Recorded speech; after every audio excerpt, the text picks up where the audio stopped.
بسم الله الرحمن الرحيم. تبارك الذي بيده الملك وهو على كل شيء قدير، الذي خلق الموت والحياة ليبلوكم أيكم أحسن عملا وهو العزيز الغفور، الذي خلق 7 سماوات طباقا ما ترى في خلق الرحمن من تفاوت فارجع البصر هل ترى من فطور ثم ارجع البصر كرتين ينقلب إليك البصر خاسئا وهو حسير، ولقد زينا السماء الدنيا بمصابيح وجعلناها رجوما للشياطين وأعتدنا لهم عذاب السعير، وللذين كفروا بربهم عذاب جهنم وبئس المصير.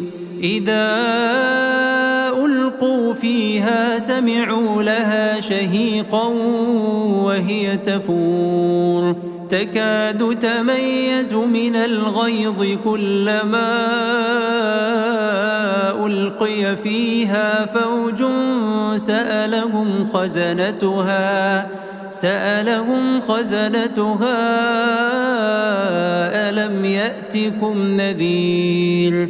قالوا بلى قد جاءنا نذير فكذبنا وقلنا ما نزل الله من شيء إن أنتم إلا في ضلال كبير. وقالوا لو كنا نسمع أو نعقل ما كنا في أصحاب السعير، فاعترفوا بذنبهم فسحقا لأصحاب السعير. إن الذين يخشون ربهم بالغيب لهم مغفرة وأجر كبير. وأسروا قولكم أو اجهروا به إنه عليم بذات الصدور. ألا يعلم من خلق وهو اللطيف الخبير. هو الذي جعل لكم الأرض دلولا فامشوا في مناكبها وكلوا من رزقه وإليه النشور. أأمنتم من في السماء أن يخسف بكم الأرض فإذا هي تمور أم أمنتم من في السماء أن يرسل عليكم حاصبا فستعلمون كيف نذير. ولقد كذب الذين من قبلهم فكيف كان نكير. أولم يروا إلى الطير فوقهم صافات ويقبضن ما يمسكهن إلا الرحمن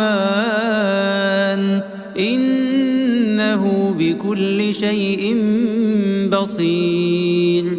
أمن هذا الذي هو جند لكم ينصركم من دون الرحمن إن الكافرون إلا في غرور. أمن هذا الذي يرزقكم إن أمسك رزقه بل لجوا في عتو ونفور. أفمن يمشي مكبا على وجهه أهدى أمن يمشي سويا على صراط مستقيم قل هو الذي أنشأكم وجعل لكم السمع والأبصار والأفئدة قليلا ما تشكرون قل هو الذي ذرأكم في الأرض وإليه تحشرون ويقولون متى هذا الوعد إن كنتم صادقين قل إنما العلم عند الله وإنما أنا نذير مبين فلما رأوه زلفة سيئت وجوه الذين كفروا وقيل هذا الذي كنتم به تدعون قل أرأيتم إن أهلكني الله ومن معي أو رحمنا فمن يجير الكافرين من عذاب أليم قل هو الرحمن آمنا به وعليه توكلنا فستعلمون من هو في ضلال مبين قل أرأيتم إن أصبح ماؤكم غورا فمن يأتيكم بماء